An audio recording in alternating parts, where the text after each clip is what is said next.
Japan Sports Cards Collecting, back at you with another video. It's been a little while since I made a video, but it's now the holiday season. I've got a little bit more time to sit around. I was just looking outside, looking at the snow and the freezing rain we've gotten recently, and decided to make a video about my current thoughts about the soccer card hobby now that the World Cup is done, and some thoughts about where I think we're heading. Some really positive signs I see about the hobby, but then also some negative things that I'm noticing and I just would like to speak about as well. So I hope everybody is happy and that you are ending 2022 on a high note and that you've got high aspirations for 2023. One of my aspirations is I want to make more videos. I haven't made one in a while and I enjoyed making them, but I kind of felt like I didn't have a lot to say. But I decided I would go ahead and start making them anyway. So I'll get right down to it. I'm going to start very positively now that the World Cup is over. I'm going to say overall, I think the World Cup and the results that we got in the World Cup is very good for the soccer card hobby. Now, I didn't see the big expected bump that everybody was talking about in the soccer card market. It seemed like for months, people kept saying, wait till the World Cup, hold to your cards until the World Cup starts because you're going to see a huge bump in prices. There's going to be all kinds of people entering the soccer card market. There are going to be a lot of new investors looking to put money where they see the teams, and then you're really going to see growth. I didn't notice any of that growth really. My friends who don't care about soccer cards still don't care about soccer cards. I don't hear anybody talking about soccer cards. I don't turn on the TV and go to the news and hear all $1 million soccer cards been sold. Like baseball was getting a lot of hype there for a while, even Pokemon. There's not very little talk about it, which I think is okay. So I'm not sure how many new collectors came into the market because of the World Cup. It seems to me there are some new collectors, but when I go to recently, I haven't been to a show since the World Cup started or ended, but there weren't any more dealers dealing their soccer cards or looking for soccer cards at these shows. And so I didn't see any, I haven't seen that growth.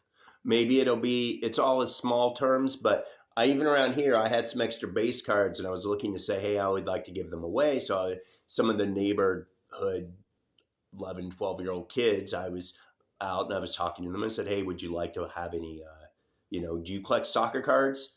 Do you collect baseball cards and sports cards? And all of them were like, nope, I don't care about it. I was like, oh, do you watch soccer? And they're like, yeah, I watch it. But soccer cards, it's just not part of, seems like what they're doing. But I can tell you that since the final between Argentina and France was so exciting, a lot of more people are talking about soccer. Even people that I know could care less about soccer were asking me, hey, did you see that final? Wasn't that great? And it was really nice to see two big superstars, Mbappe and Messi, performing so highly at such a big stage. That is always going to draw people in. And that's going to be something, I think, even next year this time. There's going to be people, you're going to see reviews of some of those and some of the highlights of that game. People are going to remember and going to watch on YouTube, and they're going to be talking about it, which is great for overall interest in the sport, but good for the hobby as well. So with those things, I think it was really good. Now, some of the other things as far as specifically the soccer card market goes, some of the younger hyped players that we've been hearing about performed extremely well. And so those people that had bought into their cards early, they kind of had a little payoff, or at least a little bit of recognition that, hey, you're making good choices because these players aren't just, up and coming, getting a lot of hype, but they're actually good players. And so, players now these players, I'm going to highlight 1, 2, 3, 4, 5, 6, 7 of players that were in the World Cup that were younger that I thought did really well. Now, these players are between 19 and 22, and I'm astounded that there's so much young talent. And they're also young talent, not just standing out in their leagues, but also nations when they're playing against other nations' best. They're still performing at such a high level. For instance, like England, Bellingham, and Saka, both, they were exciting to watch. They had a lot of energy. They had a lot of soccer intelligence. They were tactically great. And so I think, the ceiling for those guys just keep going up and up. Musiala for Germany was amazing to watch. And just to see how he was even a leader on the field at this time, and trying to pick Germany up when they weren't doing so well. It was Musiala that was kind of like trying to lead the troops and things like that. Pedri and Gavi, even though Spain had a very disappointing tournament, I thought Pedri and Gavi both played very well. And I was amazed. I'm always when I see Gavi, when I see him against some of these other players, how small he looks. But yet when he's on the ball, you wouldn't notice because he's so technically brilliant with it and things like that. Tchouaméni for France in the midfield played a masterful tournament.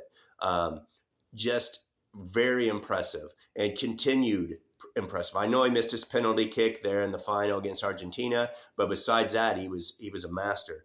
And Josko Gvardiol for Croatia. I looked at many different sport writers' top 11 starting team from the World Cup, and Tchouaméni was on every single list, and Gvardiol, who's 20 years old for Croatia, every single list. And he really stood out because he had to wear the mask. And I know he was beat once by Messi, and but if you're beat by the world's best, you really can't complain that much. And also with this point, I'm afraid this is going to be a long video. I got a lot to say, and so I'm trying to cut to the main points. Established stars also performed at a high level. Messi for Argentina, incredible. Mbappe for France. Now, he also could have gone, because he was only 23 at the time of the tournament. He also could have gone up there with young up-and-coming players, but he's already at 23 such an established. I call him almost the established stars that are performing really well. Modric for Croatia. And Neymar for Brazil. Brazil had a very disappointing tournament, I know, but it wasn't because of Neymar. I'm not the biggest Neymar fan, but he scored an amazing goal. He played through injury. He wasn't diving like he's been. That's why I don't like him so much. I feel like he gets kicked a little bit and he dives and rolls on the ground like he's dead. So you never quite know when he's actually hurt. And I think that kind of goes with the refs too, that they're not sure when he's hurt or when they should stop play or whenever what it was. And so, those four players played extremely well. And then you had your breakout performers, like the only one I'm going to highlight is Goncalo Ramos for Portugal that scored that hat trick. He's somebody I've been following quite a bit for Benfica, but it was masterful to see, and it was really nice to see it all come together and to see the joy and just the smiles on his face when he scored and things. That was really good to see. Okay, so that was very fun for me. And another thing I thought was really good about it, specifically from a hobby standpoint, is the 2022 World Cup Prism, I think, was a success. I was afraid that it was going to be cheesy, overprinted, money grab by Panini. I know there's some quality issues. I've seen some funny error cards that have the wrong player on one side or blank like a mirror on one side and the back side. But overall, I thought it was really good. I like the look of it. I like some of the inserts. The team crests are very cool. So I liked those kind of things. It wasn't overprinted. It seemed to be a hard product to get, especially retail. Once those first blasters sold out, I haven't really seen them on the shelves or on the websites to get. So there's been enough scarcity that people continue to pay for it.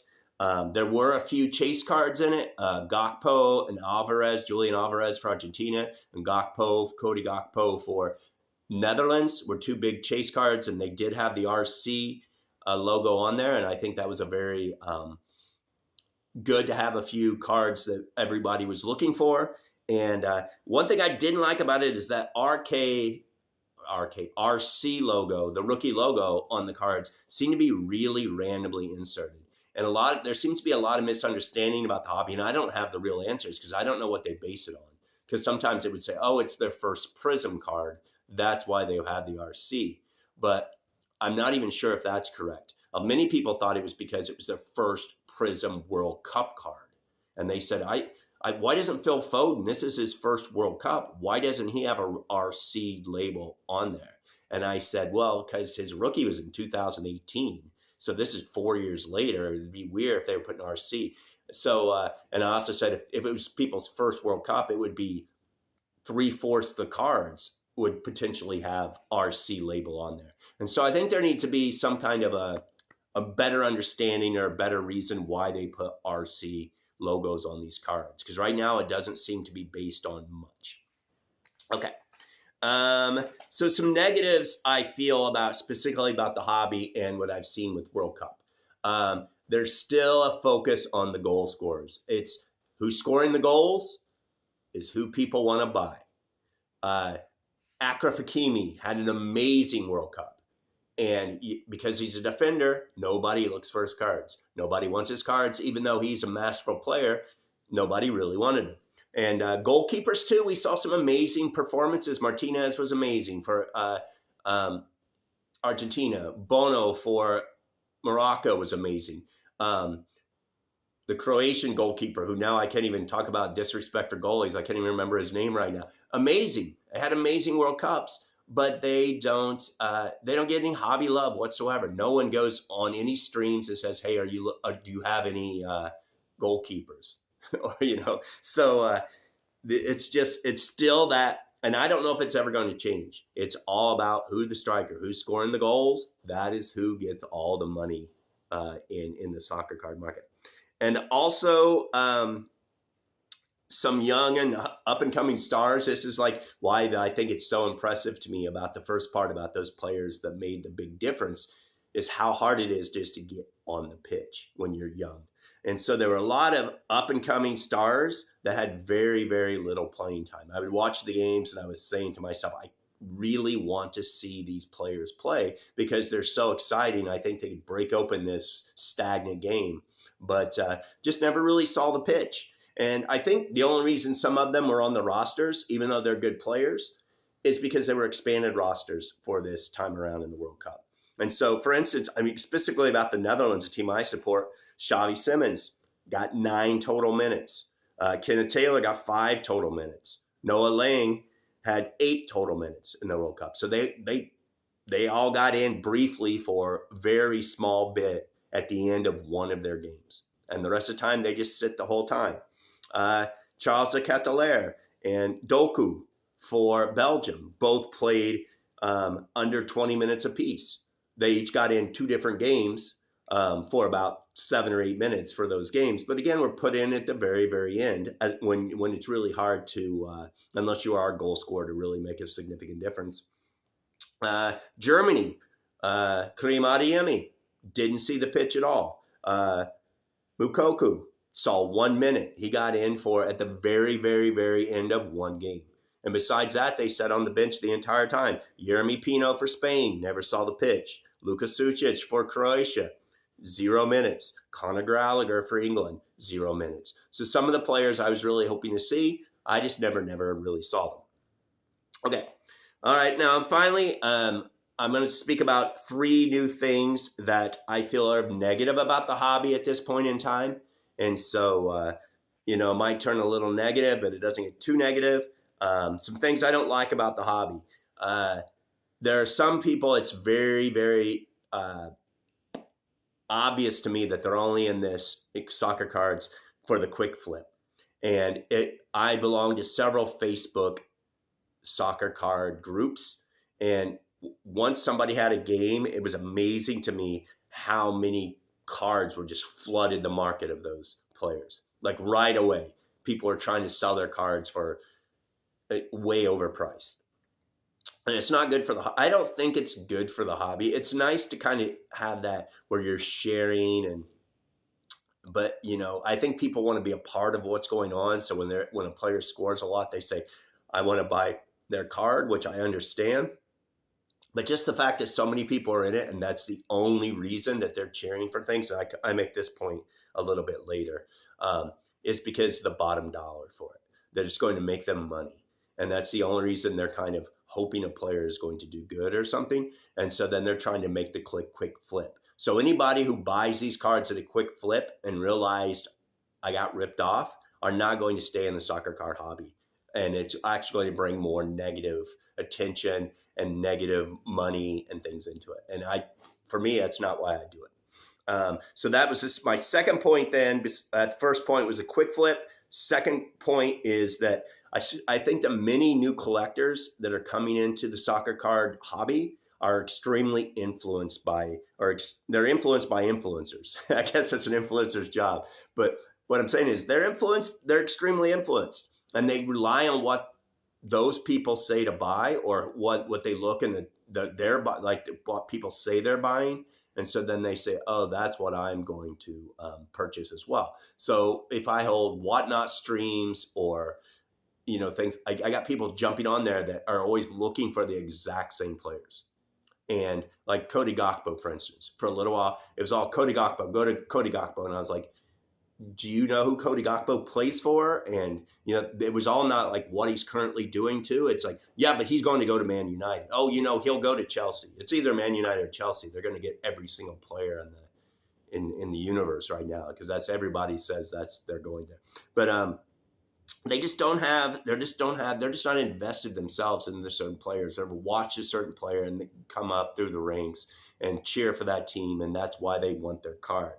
And they just don't have a team in the hobby, because I'll have people come in, and it's nice to just like players and to things like that. But if you aren't invested in a team and you haven't gone through the sorrows and the joys of watching a certain team or seeing a player develop, it's hard to have any long-term attachment to it. And then this hobby is something you give up when you're like 3 or 4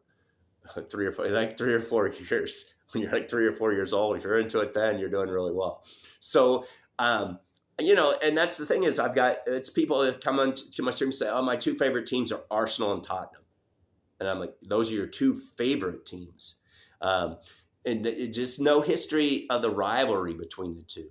And so my only advice that'll help you grow in knowledge and watch games and really know the players is to get yourself a team, learn a little bit about their history, know some of the players that have gone through that team and now play for other teams. And so then you really invested in what's going on, and it might hold you and bring a lot more enjoyment as far as like collecting soccer cards and not just seeing them as piece of paper that has somebody's picture on it that you can get money for. And so that would be one thing too, is just like, do it for the enjoyment. Now, I don't really need to tell you people what to do, but that's what I saw.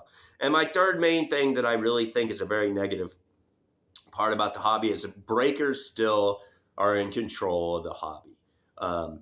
That I get really annoyed. They kind of devalue cards, I believe, because they're on there and it's like, they buy boxes and boxes of boxes. And I know they're breaking them for other people, but they're making, it sounds like, oh, poor me, I'm giving away these like cards, but they're making thousands of dollars in their box, and they're making millions of dollars a year breaking cards, opening cards on a YouTube stream while other people watch. They're not working hard to do it. And here they are, they're looking at the cards, and it's just, if it's base, they're flipping through the cards and then looking just for the golden ticket is what I think about. I think of Charlie in the Chocolate Factory, when people are looking for the golden ticket. And, when Charlie got the golden ticket, when he got the candy bar and it didn't have the golden ticket into it, he still was eating the candy. He was like, well, I didn't get the golden ticket, but goddamn, this candy's good. But, breakers are just like, no golden ticket, no golden ticket. It was like those bratty kids that can open millions and millions and millions and millions just to go. So it just devalues all the rest of the cards. And I don't like that devalue, because it makes me, who don't play on that game, feel devalued. And, to feel devalued is never a good thing. And so, and also it's just this big, it's almost like a pissing contest, a bragging is like, I don't even know soccer, but look at me, I'm opening this $15,000 box of cards, but I don't know the names and I don't know who they play for, but I don't know soccer, but here I am opening it. And it's like, it's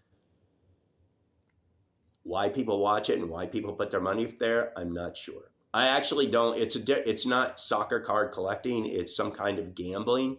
And it's just gambling, as I said, and then also once they get certain cards, I just don't know. So, all right. Well, overall, I always hate to end on negative notes. I'm not negative about the hobby. I'm very positive. what am I doing with my cards right now? My last minute here that I'm going to have in this video. I'm sorry it's over 20 minutes. I haven't made one for a while, so hopefully I held your attention a little bit. I'm holding my cards. I'm to the point that I think the market is, and people are already saying the market's down. I play in a certain space. The market really doesn't go up and down that much. It just kind of stays the same. But